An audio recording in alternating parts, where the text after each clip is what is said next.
Hello ಕರ್ನಾಟಕದ ಸ್ಪರ್ಧಾರ್ಥಿಗಳಿಗೆ ನಮಸ್ಕಾರಗಳು. ಈ ವಿಡಿಯೋದಲ್ಲಿ ನಾವು PDO ಮತ್ತು ವಿಲೇಜ್ ಅಕೌಂಟೆಂಟ್ಗೆ ಸಂಬಂಧಪಟ್ಟಂತಹ ಮೋಸ್ಟ್ ಇಂಪಾರ್ಟೆಂಟ್ ಮತ್ತು ರಿಪೀಟೆಡ್ ಆದಂತಹ ಸಾಮಾನ್ಯ ಜ್ಞಾನದ ಪ್ರಶ್ನೆಗಳನ್ನು ಡಿಸ್ಕಸ್ ಮಾಡೋಣ ಬನ್ನಿ. ಮತ್ತು ಹೊಸ ಬಂದಿರೋ ಚಾನಲ್ಗೆ ಸಬ್ಸ್ಕ್ರೈಬ್ ಮಾಡಿಕೊಡ್ರಿ. ಮತ್ತು ಇದು ಒಂದೇ ವಿಡಿಯೋ ಆಗಿದೆ, ಇದರ ಕಂಟಿನ್ಯೂಯೇಷನ್ ಸೀರೀಸ್ ಕೂಡ ಡೈಲಿ ಬರ್ತಾ ಇರುತ್ತೆ. ಮೊದಲನೇ ಪ್ರಶ್ನೆ, ಗಾಳಿ ಅಥವಾ ಅನಿಲದ ಆರ್ದ್ರತೆಯನ್ನು ಅಳೆಯಲು ಈ ಕೆಳಗಿನ ಯಾವ ಸಾಧನಗಳನ್ನು ಬಳಸಲಾಗುತ್ತದೆ ಅಂತ ಕೇಳಿದರೆ, ಸೊ ಕೆಳಗಿನಲ್ಲಿ 4 ಆಪ್ಷನ್ಗಳಲ್ಲಿ ಯಾವ ಸಾಧನವನ್ನು ಬಳಸಲಾಗುತ್ತದೆ ಅಂತ ಅಂದರೆ ಆಪ್ಷನ್ ಎ ಹೈಗ್ರೋಮೀಟರನ್ನು ಬಳಸಿ ಗಾಳಿ ಅಥವಾ ಅನಿಲದ ಆರ್ದ್ರತೆಯನ್ನು ಅಳೆಯಲಾಗುತ್ತದೆ, ಹೈಗ್ರೋಮೀಟರ್. ನೆಕ್ಸ್ಟ್, ರಾಜಗೃಹ ಹಲವಾರು ವರ್ಷಗಳ ಕಾಲ ಮಗಧದ ರಾಜಧಾನಿಯಾಗಿತ್ತು. ನಂತರದ ಅವಧಿಯಲ್ಲಿ ರಾಜಧಾನಿಯನ್ನು ಮಗಧದ ಸಾಮ್ರಾಜ್ಯ ಎಲ್ಲಿಗೆ ವರ್ಗಾಯಿಸಿತು ಅಂತ ಕೇಳಿದರೆ, ಸೊ ಕೆಳಗಿನವುಗಳಲ್ಲಿ ಆಪ್ಷನ್ ಡಿ ನೋಡಿ, ಪಾಟಲಿಪುತ್ರಕ್ಕೆ ಮಗಧದ ಸಾಮ್ರಾಜ್ಯವು ರಾಜಧಾನಿಯನ್ನು ವರ್ಗಾಯಿಸಿತು.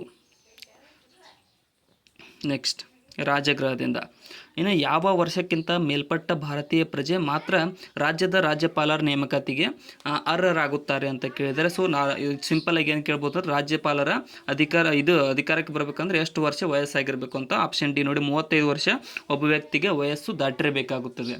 ಸೇಮ್ ರಾಷ್ಟ್ರಪತಿಗೂ ಕೂಡ 35 ವರ್ಷಗಳು. ಇನ್ನು ಕೆಳಗಿನವುಗಳಲ್ಲಿ ಯಾವುದು ಭಾರತದಲ್ಲಿ ಸಿಹಿ ನೀರಿನ ಸರೋವರ ಅಲ್ಲ ಅಂತ ಕೇಳಿದ್ದಾರೆ. ಸೊ 4 ಆಪ್ಷನ್ಗಳಲ್ಲಿ ಭೀಮ್ತಾಲ್ ಅನ್ನುವಂಥ ಸಿಹಿ ನೀರಿನ ಸರೋವರ, ಲೋಕ್ಟಾಕ್ ಕೂಡ ಸಿಹಿ ನೀರಿಂದು, ಇನ್ನು ಬಾರಾಪಾಣಿ ಸಿಹಿ ನೀರಿಂದು. ಆಪ್ಷನ್ ಡಿ ನೋಡಿ, ಸಾಂಬಾರ ಸರೋವರವು ಉಪ್ಪು ನೀರಿನ ಸರೋವರ ಆಗಿದೆ. ಅದಕ್ಕೋಸ್ಕರ ಆಪ್ಷನ್ ಡಿ ಇಲ್ಲಿ ಸರಿಯಾದ ಉತ್ತರವಾಗುತ್ತದೆ. ನೆಕ್ಸ್ಟ್, ಇನ್ನು ಕೆಳಗಿನ ಯಾವ ಜಾನಪದ ನೃತ್ಯವು ತಮಿಳುನಾಡು ರಾಜ್ಯದೊಂದಿಗೆ ಸಂಬಂಧಿಸಿದೆ? ಸೊ ಕೆಳಗಿನ 4 ಆಪ್ಷನ್ಗಳಲ್ಲಿ ತಮಿಳುನಾಡು ರಾಜ್ಯಕ್ಕೆ ಸಂಬಂಧಿಸಿರುವ ಜಾನಪದ ನೃತ್ಯ ಯಾವುದು ಅಂತ ಅಂದರೆ ಆಪ್ಷನ್ ಡಿ ನೋಡಿ, ಕುಮ್ಮಿ ಅನ್ನುವಂಥ ಜಾನಪದ ನೃತ್ಯವು ತಮಿಳುನಾಡಿಗೆ ಸಂಬಂಧಿಸಿದೆ. ನೆಕ್ಸ್ಟ್,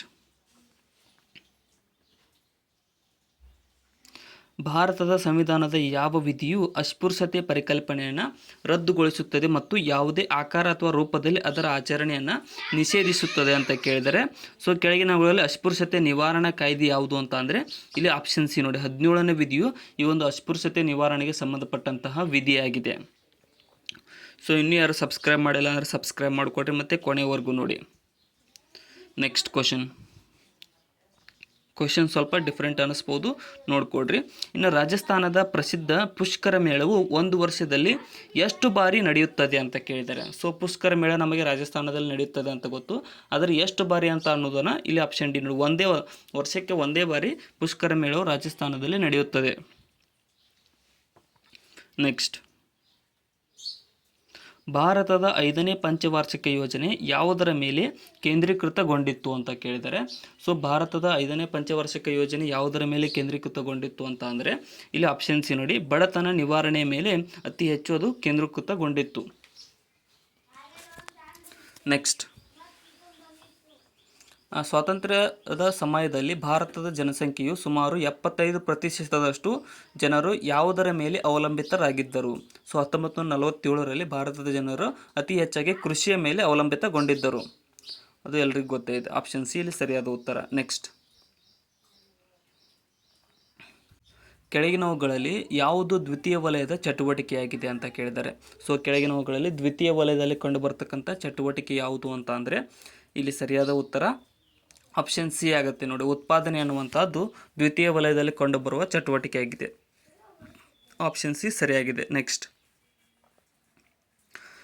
ಚೌಕಗಳಲ್ಲಿ ಕುಳಿತುಕೊಳ್ಳುವ ಖೋಖೋ ಆಟಗಾರರನ್ನು ಏನೆಂದು ಕರೆಯುತ್ತಾರೆ? ಸೊ ಖೋಖೋ ಆಟ ಆಡುವಾಗ ಅಲ್ಲಿ ಚೌಕಗಳಲ್ಲಿ ಏನು ಕೂತ್ಕೊಳ್ತಾರಲ್ಲ ಅವ್ರಿಗೆ ಏನೆಂದು ಕರೆಯುತ್ತಾರೆ ಅಂತ ಅಂದರೆ ಆಪ್ಷನ್ ಸಿ ಚೇಸರ್ಸ್ ಅಂತ ಕರೀತಾರೆ ನೋಡಿ. ಸೊ ಸ್ಪೋರ್ಟ್ಸ್ ರಿಲೇಟೆಡ್ ಟರ್ಮ್ಸ್ ಕೂಡ ಕೇಳಿರ್ತಾರೆ ಎಕ್ಸಾಮ್ದಲ್ಲಿ. ನೆಕ್ಸ್ಟ್,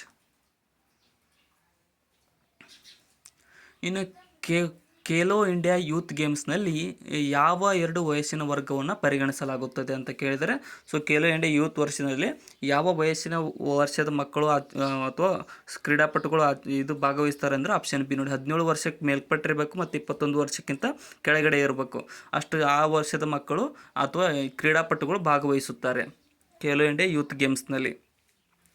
ನೆಕ್ಸ್ಟ್ ಕ್ವಶನ್, ಡ್ಯಾಶ್ ಆಗಿನ ಕೃಷಿ ಸಚಿವರು ಹೆಸರು ಕ್ರಾಂತಿಯ ಅಡಿಯಲ್ಲಿ ಭಾರತಕ್ಕೆ ಹೊಸ ಕೃಷಿ ತಂತ್ರಜ್ಞಾನವನ್ನು ತರುವಲ್ಲಿ ಪ್ರಮುಖ ವ್ಯಕ್ತಿಯಾಗಿದ್ದರು ಅಂತ ಕೇಳಿದರೆ, ಸೊ ಕೃಷಿ ಕ್ರಾಂತಿಯನ್ನು ನಡೀತಲ್ಲ ಅವಾಗ ಇಲ್ಲಿ ಸರಿಯಾದ ಉತ್ತರ ಆಪ್ಷನ್ ಎ ನೋಡಿ, MV ರಾವ್ ರವರು ಸಚಿವರಾಗಿದ್ದರು, ಕೃಷಿ ಸಚಿವರಾಗಿದ್ದರು. ಮತ್ತು ಕೃಷಿ ಕ್ರಾಂತಿಯ ಪಿತಾಮಹರು MS ಸ್ವಾಮಿನಾಥನ್ ರವರಾಗಿದ್ದರು. ಸಚಿವರು ಕೇಳಿದ್ದಾರೆ ಇಲ್ಲಿ, ಸೊ ಅದಕ್ಕೋಸ್ಕರ MV ರಾವ್ ರವರು ಸರಿಯಾದ ಉತ್ತರ ಆಗುತ್ತದೆ. ನೆಕ್ಸ್ಟ್, ಇನ್ನು ಒಂದು ರಾಜ್ಯದಲ್ಲಿ ಮಂತ್ರಿಗಳ ಮಂಡಳಿಯನ್ನು ಯಾರ ಸಲಹೆ ಮೇರೆಗೆ ನೇಮಿಸಲಾಗುತ್ತದೆ ಅಂತ ಕೇಳಿದರೆ, ಸೊ ಯಾವುದೇ ಒಂದು ಮಂತ್ರಿಮಂಡಲ ರಚನೆಗೊಳ್ಬೇಕಂತಂದರೆ ಅದು ಇಲ್ಲಿ ಸರಿಯಾದ ಉತ್ತರ ಆಪ್ಷನ್ ಬಿ ನೋಡಿ, ಮುಖ್ಯಮಂತ್ರಿಯವರ ಸಲಹೆ ಮೇರೆಗೆ ರಚನೆಗೊಳ್ಳುತ್ತದೆ. ಕೇಂದ್ರದಲ್ಲಿ ಪ್ರಧಾನಮಂತ್ರಿಯವರ ಸಲಹೆ ಮೇರೆಗೆ ರಚನೆಗೊಳ್ಳುತ್ತದೆ. ಇನ್ನು ನೀತಿ ಎಂಬುದು ಡ್ಯಾಶ್ನ ಸಂಕ್ಷಿಪ್ತ ರೂಪವಾಗಿದೆ. ಸೊ ನೀತಿ ಅನ್ನುವಂಥದ್ದು ಯಾವುದರ ಒಂದು ಫುಲ್ ಫಾರ್ಮ್, ನೀತಿ ಆಯೋಗ ಅಂತ ಏನು ಬರುತ್ತಲ್ಲ ಅದರಲ್ಲಿ ನೀತಿದ ಫುಲ್ ಫಾರ್ಮ್ ಏನಂತ ಅಂದರೆ option D, national institute for transforming India ಅನ್ನುವಂಥದ್ದು ನೀತಿ ಆಯೋಗದ ನೀತಿಯ ಫುಲ್ ಫಾರ್ಮ್ ಆಗಿದೆ. ನೆಕ್ಸ್ಟ್, ಕೆಳಗಿನ ಯಾವ ಅವಧಿಯಲ್ಲಿ ಗಿಯಾಸುದ್ದೀನ್ ಬಲ್ಬನ್ ಭಾರತದಲ್ಲಿ ಆಳ್ವಿಕೆಯನ್ನು ನಡೆಸಿದರು? ಸೊ ಗಿಯಾಸುದ್ದೀನ್ ಬಲ್ಬನ್ ರವರು ಯಾವಾಗ ಆಳ್ವಿಕೆ ನಡೆಸಿದರು ಅಂತ ಅಂದರೆ ಇಲ್ಲಿ ಆಪ್ಷನ್ ಸಿ ಆಗುತ್ತೆ ನೋಡಿ, 1266ರಿಂದ 1287ರವರೆಗೆ ಗಿಯಾಸುದ್ದೀನ್ ಬಲ್ಬನ್ ಆಡಳಿತನ ನಡೆಸಿದನು. ಸಟ್ಲೇಜ್ ನದಿಯ ಜಲಾನಯನ ಪ್ರದೇಶದಲ್ಲಿ ಜಲವಿದ್ಯುತ್ ಉತ್ಪಾದನೆ ಮತ್ತು ನೀರಾವರಿಗಾಗಿ ಯಾವ ಯೋಜನೆಯನ್ನು ನಿರ್ಮಿಸಲಾಗಿದೆ? ಆಪ್ಷನ್ ಸಿ, ಬಾಕ್ರಾನಂಗಲ್ ಯೋಜನೆಯನ್ನು ಈ ಒಂದು ಸಟ್ಲೇಜ್ ನದಿಯ ಅಡ್ಡಲಾಗಿ ಕಟ್ಟಲಾಗಿದೆ ಜಲವಿದ್ಯುತ್ ನಿರ್ಮಾಣಗೋಸ್ಕರ ಮತ್ತು ನೀರಾವರಿಗೋಸ್ಕರ. ಅಸಹಕಾರ ಖಿಲಾಫತ್ ಚಳವಳಿ ಜನವರಿ ಯಾವ ವರ್ಷದಲ್ಲಿ ಪ್ರಾರಂಭಗೊಂಡಿತು ನಡೆಯಿತು ಅಂತ ಕೂಡ ಕೇಳ್ತಾರೆ. ಇಲ್ಲಿ ಸರಿಯಾದಂಥ ಉತ್ತರ ಆಪ್ಷನ್ ಸಿ ಆಗುತ್ತೆ ನೋಡಿ, 1921ರಲ್ಲಿ ಅಸಹಕಾರ ಖಿಲಾಫತ್ ಚಳವಳಿ ಆರಂಭಗೊಂಡಿತು. ಕೇರಳದಲ್ಲಿ ರಾಜ ಮಹಾಬಲಿಯವರನ್ನು ಸ್ಮರಿಸುವುದಕ್ಕಾಗಿ ಈ ಕೆಳಗಿನ ಯಾವ ಹಬ್ಬವನ್ನು ಆಚರಿಸಲಾಗುತ್ತದೆ? ಮಹಾಬಲಿಯವರನ್ನು ಸ್ಮರಿಸುವುದಕ್ಕಾಗಿ ಇಲ್ಲಿ ಆಪ್ಷನ್ ಎ, ಓಣಂ ಹಬ್ಬವನ್ನು ಆಚರಿಸಲಾಗುತ್ತದೆ ನೋಡಿ, ಮಹಾಬಲಿಯವರ ನೆನಪಿಗೋಸ್ಕರ ಓಣಂ ಹಬ್ಬ ಕೇರಳದಲ್ಲಿ. ನೆಕ್ಸ್ಟ್, ಇನ್ನು ಮೂಲಭೂತ ಹಕ್ಕುಗಳನ್ನು ಯಾವ ಸಂವಿಧಾನದಿಂದ ತೆಗೆದುಕೊಳ್ಳಲಾಗಿದೆ? ಯಾವ ದೇಶದ ಸಂವಿಧಾನದಿಂದ ನಾವು ಎರವಲು ಪಡೆದುಕೊಂಡಿದ್ದೇವೆ ಅಂತ ಅಂದರೆ ಆಪ್ಷನ್ ಡಿ, ಅಮೇರಿಕ ಸಂಯುಕ್ತ ಸಂಸ್ಥಾನಗಳು USA ನಾವು ಮೂಲಭೂತ ಹಕ್ಕುಗಳನ್ನು ಎರವಲು ಪಡೆದುಕೊಂಡಿದ್ದೇವೆ.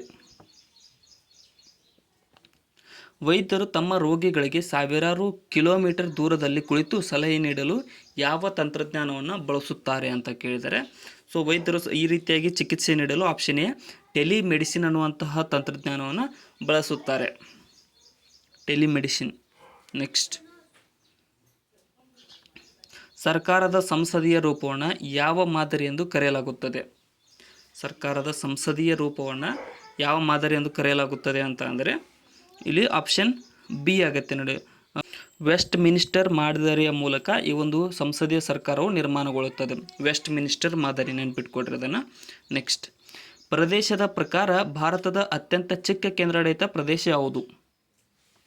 ವಿಸ್ತೀರ್ಣದಲ್ಲಿ ಅತ್ಯಂತ ಚಿಕ್ಕ ಕೇಂದ್ರಾಡಳಿತ ಪ್ರದೇಶ.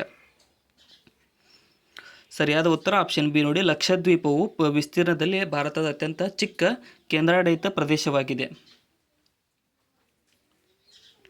1944ರಲ್ಲಿ ವಿವಿಧ ಕೈಗಾರಿಕೋದ್ಯಮಿಗಳು ಒಗ್ಗೂಡಿ ಭಾರತದಲ್ಲಿ ಯೋಜಿತ ಆರ್ಥಿಕತೆಯನ್ನು ಸ್ಥಾಪಿಸಲು ಜಂಟಿ ಪ್ರಸ್ತಾಪವನ್ನು ರಚಿಸಿದರು. ಇದು ಯಾವ ಯೋಜನೆ ಎಂದು ಪ್ರಸಿದ್ಧವಾಗಿದೆ? ಸೊ 1944ರಲ್ಲಿ ಪ್ರಸಿದ್ಧವಾಗಿದ್ದಂಥ ಯೋಜನೆ ಯಾವುದು ಅಂದರೆ ಆಪ್ಷನ್ ಎ, ಬಾಂಬೆ ಯೋಜನೆ ನೋಡಿ, ಇದು ಬಾಂಬೆ ಯೋಜನೆ ಎಂದು ಪ್ರಸಿದ್ಧವಾಗಿದೆ. ಸೊ ನಾನು ಹೋಗ್ತಾ ಇರೋದು ಸ್ಪೀಡ್ ಅನಿಸಿದರೆ ಪಾಸ್ ಮಾಡಿಕೊಂಡು ನೋಡಿಕೊಂಡು ಮುಂದೆ ಬನ್ನಿ. ನೆಕ್ಸ್ಟ್ ಕ್ವಶನ್, ಯಾವ ವಲಯದಲ್ಲಿ ತೊಡಗಿರುವ ಜನರು ಪ್ರಾಥಮಿಕ ವಸ್ತುಗಳನ್ನು ಸಂಸ್ಕರಿಸುತ್ತಾ ಮತ್ತು ಅವುಗಳನ್ನು ಸಿದ್ಧಪಡಿಸಿದ ಸರಕುಗಳಿಗಾಗಿ ಪರಿವರ್ತಿಸುತ್ತಾರೆ ಅಂತ ಕೇಳಿದರೆ, ಸೊ ಇಲ್ಲಿ ಸರಿಯಾದ ಉತ್ತರ ಆಪ್ಷನ್ ಸಿ ನೋಡಿ, ದ್ವಿತೀಯ ವಲಯದ ತೊಡಗಿರುವ ಜನರು ಪ್ರಾಥಮಿಕ ವಸ್ತುಗಳನ್ನು ಬಳಸಿ ಅವ್ರನ್ನ ಮಾರ್ಪಾಡು ಮಾಡುತ್ತಾರೆ, ಪರಿವರ್ತಿಸುತ್ತಾರೆ. ಗಂಗೌರ್ ಹಬ್ಬವನ್ನು ಹೆಚ್ಚಾಗಿ ರಾಜಸ್ಥಾನದ ಮಹಿಳೆಯರು ಯಾವ ದೇವಿಯ ಗೌರವಾರ್ಥವಾಗಿ ಆಚರಿಸುತ್ತಾರೆ? ಗಂಗೌರ್ ಹಬ್ಬ ಇಲ್ಲಿ ಆಪ್ಷನ್ ಸಿ ನೋಡಿ, ಪಾರ್ವತಿ ದೇವಿಯ ಒಂದು ಗೌರವಾರ್ಥವಾಗಿ ಗಂಗೌರ್ ಹಬ್ಬವನ್ನು ರಾಜಸ್ಥಾನದಲ್ಲಿ ಆಚರಿಸಲಾಗುತ್ತದೆ. ನಳಂದ ವಿಶ್ವವಿದ್ಯಾಲಯವನ್ನು 5ನೇ ಶತಮಾನದಲ್ಲಿ ಯಾರು ಸ್ಥಾಪಿಸಿದರು?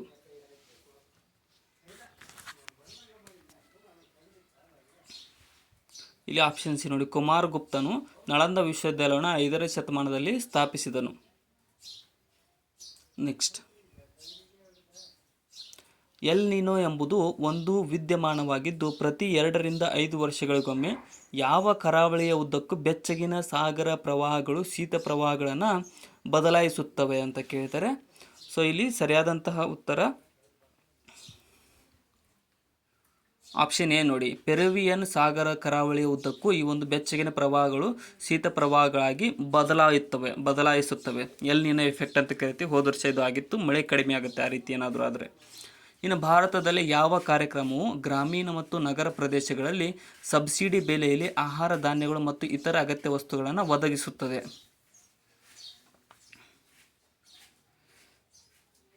ಸರಿಯಾದಂತಹ ಉತ್ತರ ಆಪ್ಷನ್ ಸಿ ನೋಡಿ, ಸಾರ್ವಜನಿಕ ವಿತರಣಾ ವ್ಯವಸ್ಥೆಯು ಈ ಒಂದು ಗ್ರಾಮೀಣ ಮತ್ತು ನಗರ ಪ್ರದೇಶಗಳಲ್ಲಿ ಸಬ್ಸಿಡಿ ಬೆಲೆಗಳಲ್ಲಿ ಆಹಾರ ಧಾನ್ಯಗಳ ಮತ್ತು ಇತರ ಅಗತ್ಯ ವಸ್ತುಗಳನ್ನು ಒದಗಿಸುತ್ತದೆ. ಸಾರ್ವಜನಿಕ ವಿತರಣಾ ವ್ಯವಸ್ಥೆ. ಇನ್ನು 1905ರಲ್ಲಿ ಬಂಗಾಳದ ವಿಭಜನೆಗೆ ಬ್ರಿಟಿಷರು ಮಂಡಿಸಿದ ಪ್ರಮುಖವಾದದ್ದು ಯಾವುದು?